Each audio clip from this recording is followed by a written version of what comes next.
Born 1905 in Hertfordshire, England, Elizabeth Poston started her musical training, specifically piano, at a young age. She furthered her studies by enrolling at the Royal Academy of Music in 1924 for composition, where she was instructed by Julius Harrison and Ralph Vaughn Williams. For the next decade, her songs started to receive multiple awards, and she began publishing them. Then, pursuing her passions and gaining inspiration, in the 1930s she traveled abroad to explore architecture and collect folk songs, an interest she would continue to pursue later in life. She returned to England at the beginning of World War II and joined the BBC Radio, where she was appointed by Arthur Bliss to become the Director of Music in the European Service.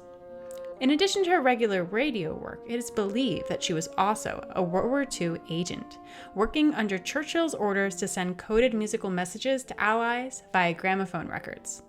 This was a particularly difficult period in Poston's life, and the secrecy and immense pressure of the task caused her great stress. In 1945, she resigned from the BBC and returned home to recuperate. 2 years later, Poston received an invitation to return to the BBC in order to help launch the third program, a post-war initiative broadcasting classical music, serious drama, literature, and discussion. Agreeing to return, Poston's first project was composing a complete incidental score of the radio broadcast Comus, a John Milton's Masque. With this broadcast, she became one of the youngest composers that would ever be represented on the program. It also started a passion for this style of writing, and she went on to produce over 40 scores extensively for radio drama.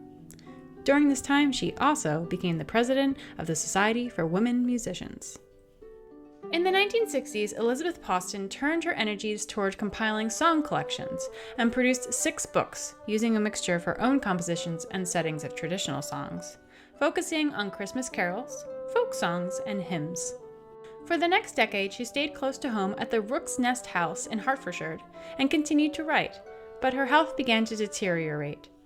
Upon her death in 1987, several boxes of unpublished music was found in her attic. Since then, these pieces have been slowly released so the world can continue to learn and admire her artistic work.